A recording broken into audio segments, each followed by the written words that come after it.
you very much. Let me begin by thanking the Almighty God for protecting and preserving all of us to be able to see this day, and to pray to Him to continue to protect and preserve us so that on 7th December we can exercise our franchise and vote to change the trajectory of our country, Ghana, and make the lives of our people better.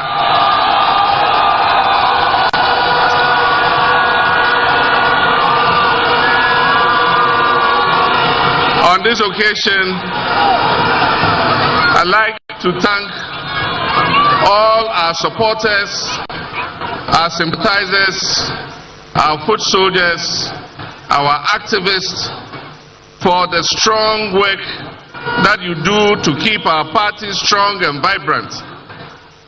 On this occasion, I remember one of our foot soldiers called Wasiu. Wasiu would have been here with us. We call him popularly Aponche. For those of you who were in Asen North, he is the one who, when there was pressure, he took a cement block and raised it and fought for NDC. Today he's not with us. May Allah grant him peaceful rest. Ghana is at an important juncture in its history, and the decision that we make on 7th December is going to reflect on the future of this country. A member of the New Patriotic Party, a friend of mine and a former colleague MP, said, it's not Ghana that needs change. He says it's change that needs Ghana. Change is calling Ghana. And that's Kennedy, Honorable Kennedy Ejapong. Change needs Ghana because in the last Afrobarometer survey, more than 80% of Ghanaians said that our country is going in the wrong direction. And if you are going in the wrong direction, if you are walking or you are driving and you are going in the wrong direction, what do? You change your course. And that is why on 7th December, Ghana must change course. We cannot solve the crisis in which we are with the same people who caused the crisis in the first place. Several years ago, somebody came and said, try me. Monso Menche. The result is what we are seeing today. Today another person has come and he's also saying, try me. And he's saying the same things the one who has helped to put us in this ditch was saying 8 years ago. And what they say is that if after 4 years I don't do well, change me. The youth of this country don't have 4 years to waste. The youth of this country are in a hurry to create the opportunity that will make them live a dignified life. They are not going to try somebody and after 4 years decide whether you should continue. The youth of this country want an experienced hand. They want a safe pair of hands. They want a hand that they have seen do it before, to come back and take this country and rescue us from the mess in which we have been dumped by the Akufo-Addo Bawumia government. My brothers and sisters, it is not going to be easy. The more I look at the figures, the more I look at our situation, it is even worse than what this government is telling us. It's going to take a lot of hard work. And as has been said, one person alone cannot do it. We would need the cooperation of the whole country to be able to lift Ghana back on its feet again. I've been out of government for almost 8 years now. I did my best. I wouldn't say things were perfect, but at least we're making progress. What I can promise you is that I will be truthful to you. I will never tell you lies. I will never tell you things that I can't do. The problem with this country is that our policies are based on the short cycle of winning elections every 4 years. And we are not creating the foundation for this economy to take off. And so, we're not making you promises. I'm promising you that I'll work hard, day and night, to make sure that we reset the fortunes of this country. 4 years of a good leader will make more impact than 8 years of a dishonest leader. It's not about how long you serve. It is about how well you serve. It's not about 8 years or 4 years.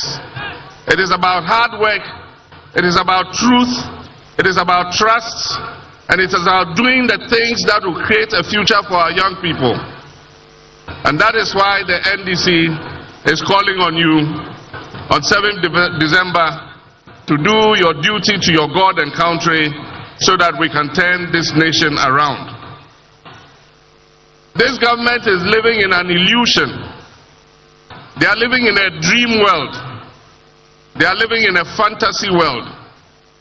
Because if you are not living in an illusion, when people are hungry, how can you tell them they are satisfied? Puma and the Nyale.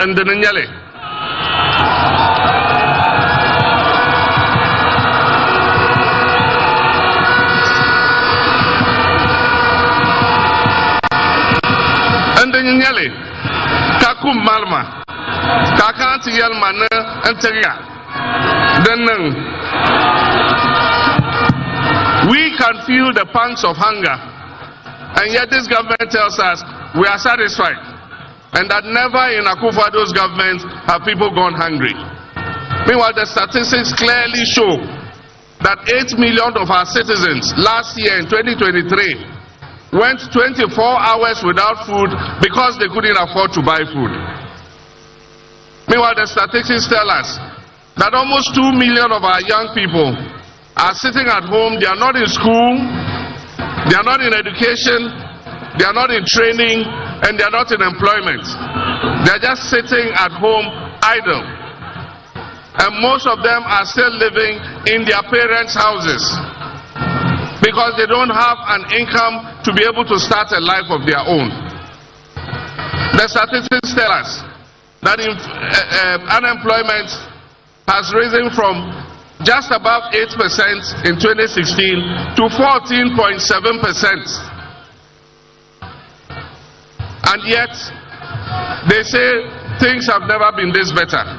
And they have the audacity to compare themselves to our first president, Osajifo Dr. Kwame Nkrumah.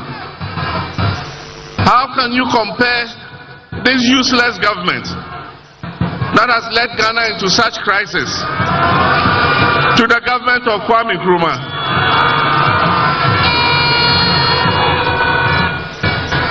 The statistics again tell us that things are not well with this country. All the statistics. For a government that said it was going to come with an economic wizard, an economic guru, and that is the reason why he was being brought, to stabilize the economy and stabilize the currency.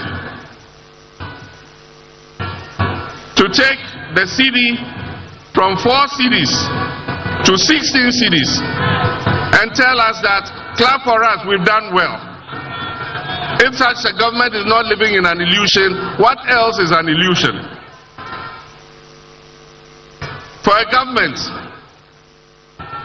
that has taken inflation as far as 54%, and it is currently still above 20%, to to tell us that we should clap for them because they've done well.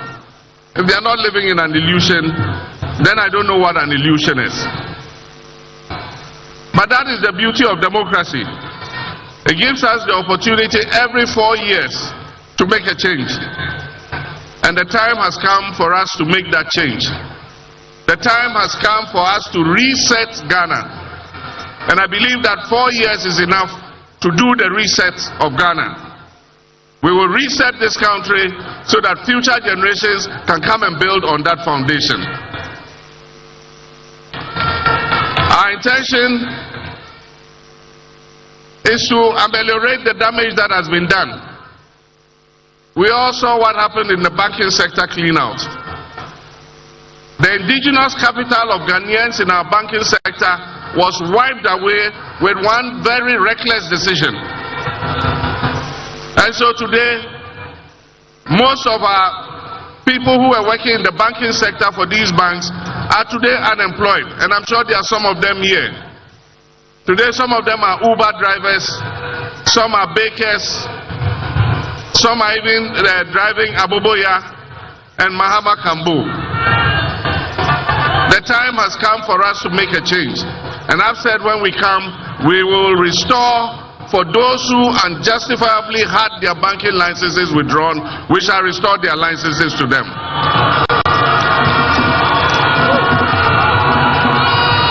So that we can create more employment for our people.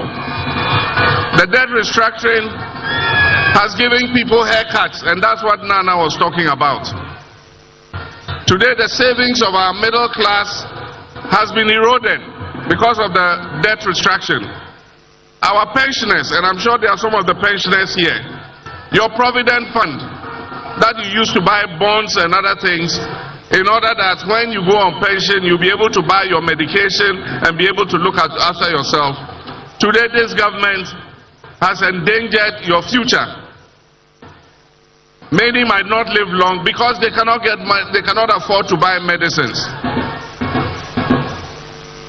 And this government does not deserve 1 day longer. But our constitution says they still have 5 months to go. But come December, we must take the decision that will change the trajectory of our country. The world is waiting for a signal. Ghana is waiting for a signal. Investors are all holding on because they want to see what will happen in Ghana. We must take a decision on 7th December that shows the world that we are serious people. And that we know that our country needs a turnaround. And so 7th December, let us all make sure we come out in our numbers and we vote so that we move this government out. Let us not lose hope. Let us have hope.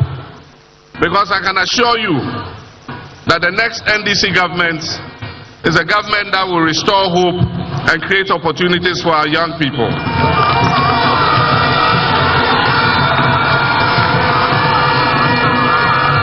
NDC has the men and the women. And it's not like what the MPP said, we have the men. And we didn't know they were area boys. NDC has capable men and women who are capable of turning our fortunes around. And our first priority is going to be job creation, so that we can create jobs for the teeming youth of this country. And that is why I'm proposing the 24-hour economic policy.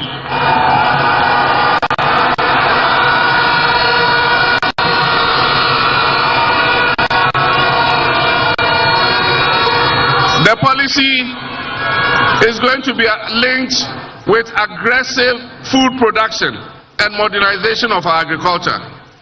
And that's why I'm saying in every district we're going to create farmer service centers.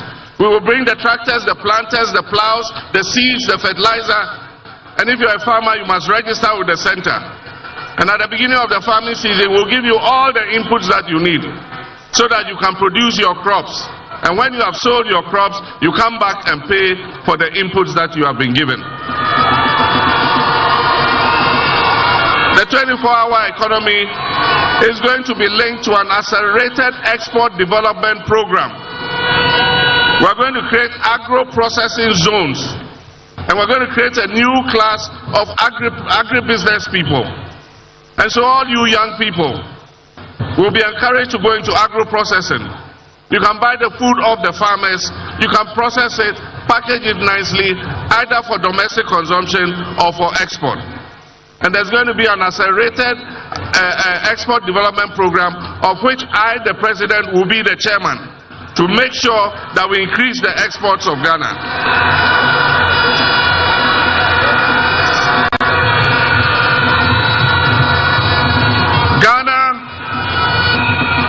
Has the human resources to turn our nation around. Ghanaians are capable. Ghanaians are capable. They need the right leadership. They need a selfless leadership. And that is why I'm saying that governance is going to be a key platform of the new government. One of the things we will continue is the work Professor Tamil started of reviewing the 1992 Constitution and amending it so that it will be a living document that guides our country into the future. We will continue the constitutional review to amend the various sectors that are holding us back. We know that the vast majority of our people want our district chief executives to be elected so that they can hold them accountable. We will look at the work the Constitutional Review Committee did, and I think that in 4 years we can forge the consensus that will amend the Constitution and make it a better document for us. Another aspect of governance will be to strengthen the institutions. We're going to work with the judiciary. We're going to work with Parliament so that we can strengthen these institutions in order that they can be the bulwark of our democracy. But of course, the most important issue in governance is the fight against corruption and accountability. If you don't want to be accountable, go and do your own business. Whatever you do in your business, nobody is coming to hold you to account because it is your own investment. But if you decide that you want to come into public service, then be prepared to be held accountable. And so I've said it and I'll say it again. For those people who have been involved in scandals and various acts of misappropriation in this government, this MPP government, we shall investigate you and we will let the law take its course.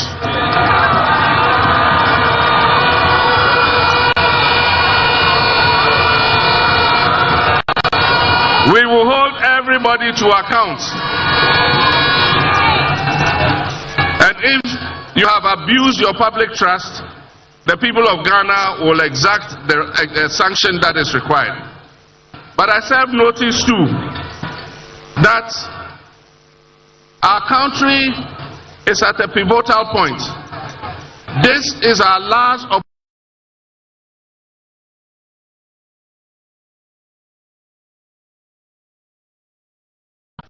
If you read the Afrobarometer survey, you will find that trust in democracy is at its lowest in our history.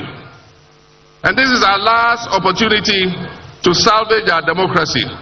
So it is not going to be business as usual. For those who wish to serve in the new administration, know that you are coming to serve in an administration of modesty.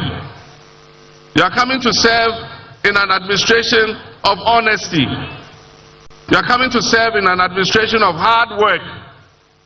And you are coming to serve in an administration of accountability. And so as we hold the previous government accountable for wrongdoings, if you serve in the John Mahama government, the next John Mahama government, if you are accused of wrongdoing, you will also be punished and held accountable.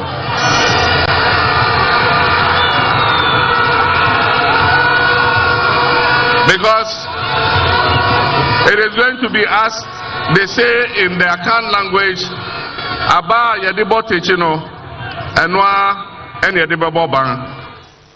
And so if you want to serve in this administration, you must be prepared to be accountable.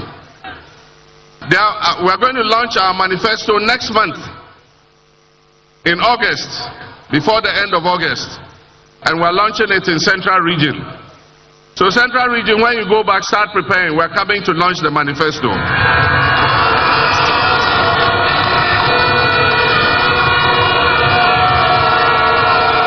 And when we launch the manifesto, there are a lot of interesting things there.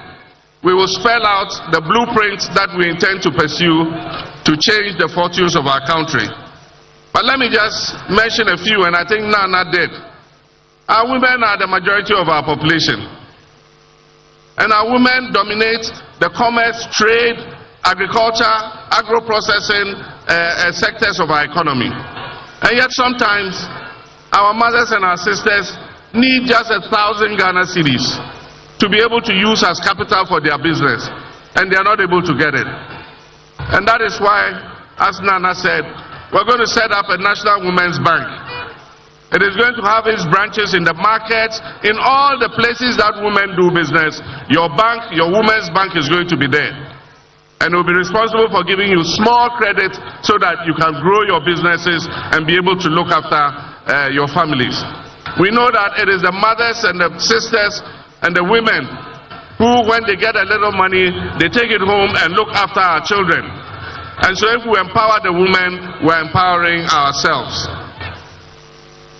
Ladies and gentlemen, we are going to improve the free SHS.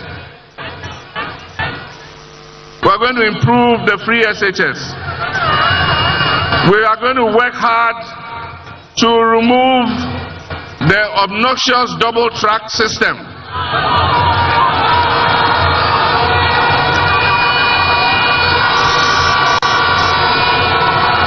So that all our children can go to school at the same time and close from school at the same time.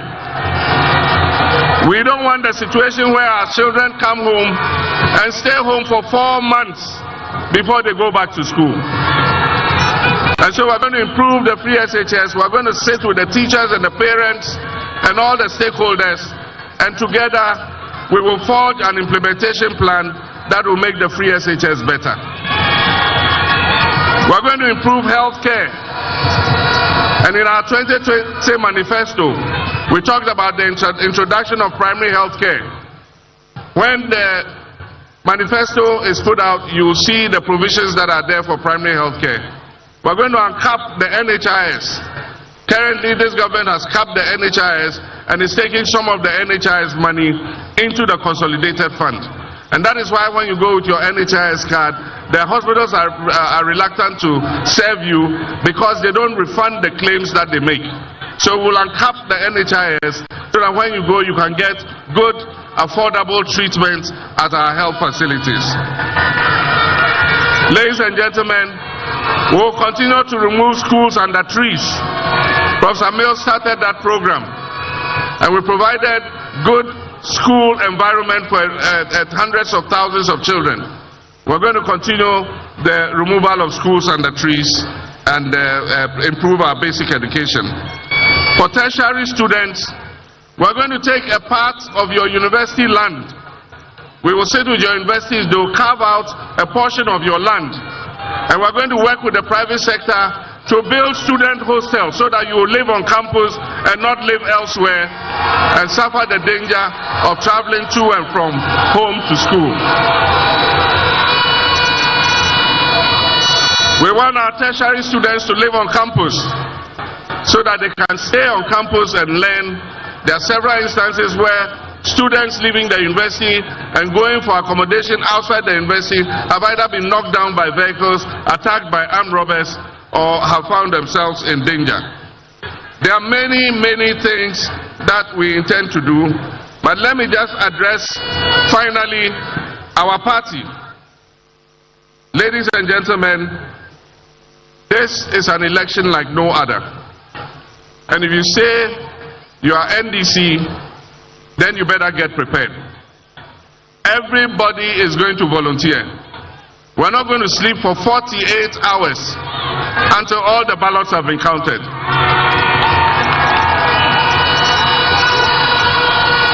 None of us is going to sleep for 48 hours until all the ballots have been counted. And I wish to assure all the people of Ghana who intend to vote for the NDC, I can promise you that we will protect every single vote. We have had our issues with the Electoral Commission, but we are prepared to give them the benefit of the doubt. And at the same time, we also must use the instruments that the electoral process affords us to be able to make sure that we police the poll. And that is why we are calling those of you who want to volunteer. Everybody is going to be a party agent on that day. Even if you are not selected as one of the 2 party agents, you are going to be there to make sure that the right thing is done. The Electoral Commission regulations say that at the end of counting, when the pink sheet has been filled, the pink sheet must be pasted on the wall of the polling station. Listen to me carefully. You must all insist that the returning officer must paste 1 copy of the pink sheet on the wall of the polling station. When he has done that, please take your mobile phone and take a picture of the pink sheet, so that tomorrow when somebody changes the pink sheet, we will know that it is a fake pink sheet.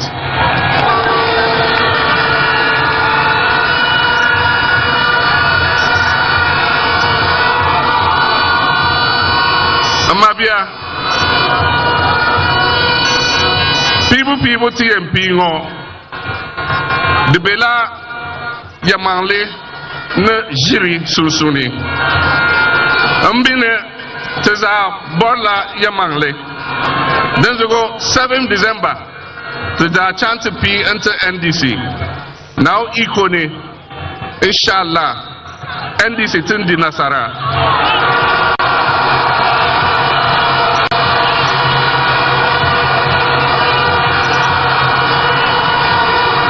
Iyaye na maza da mata, kuriyan da za mu jefa 7 December yana tsakanin gaskiya da karya. Na sani mu duka na son gaskiya, saboda idan ka zama Christian ka zama musulmi, Quran da Bible duka na numa muna kaman abinda mu yi duka mu doci gaskiya mu yi aiki. Don shi na sani 7 December kuriyan da za mu jefa ga, za mu jefa na gaskiya ne, za mu jefa na NDC. Na sani inshallah NDC za ta ci nasara a cikin zabi-zabin da za mu yi ga.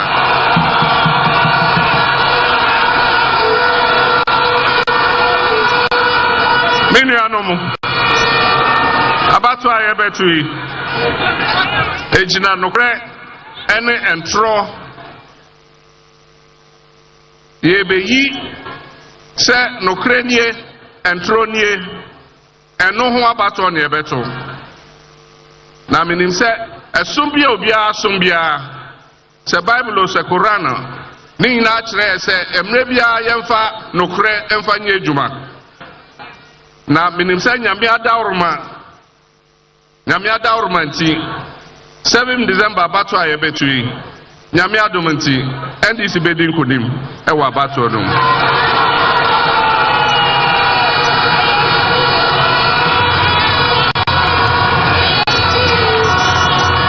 enyami me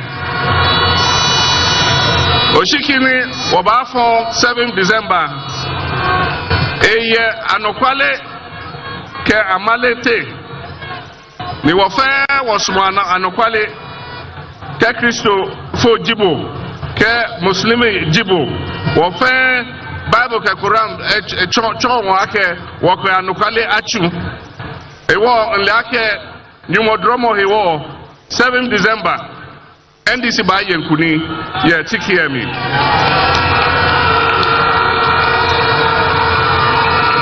angbanyu fa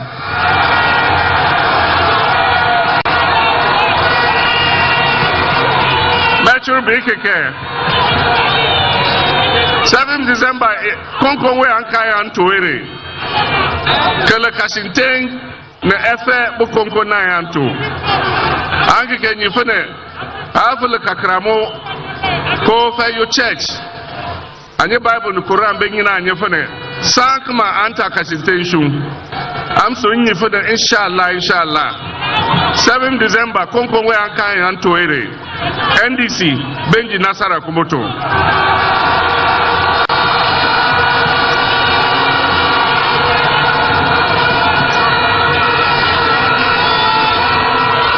Novinho.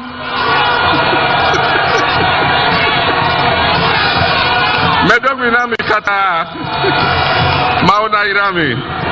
Thank you very much. I want to thank the organizers for this good choreography. I also want to thank our traditional leaders who came here to represent the Yana. May God bless you for coming to join us. I want to thank everybody who took time to come here. May God take all of us safely back home. Once we launch this campaign, we are not going to sit. We're going to go from market to market. We're going to go from trotro station to trotro station. We're going to go from house to house.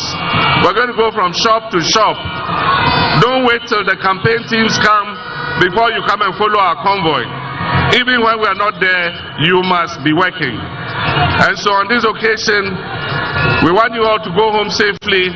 On this occasion, as the leader and flag bearer of the National Democratic Congress, I declare the campaign, NDC campaign, for 2024 election duly launched.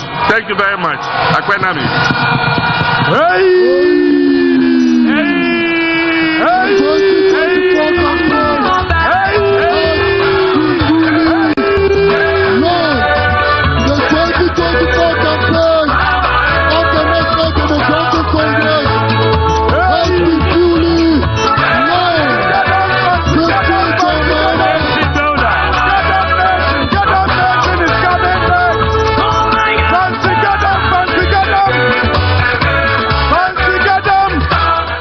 Mr. DJ, we have a surprise for people.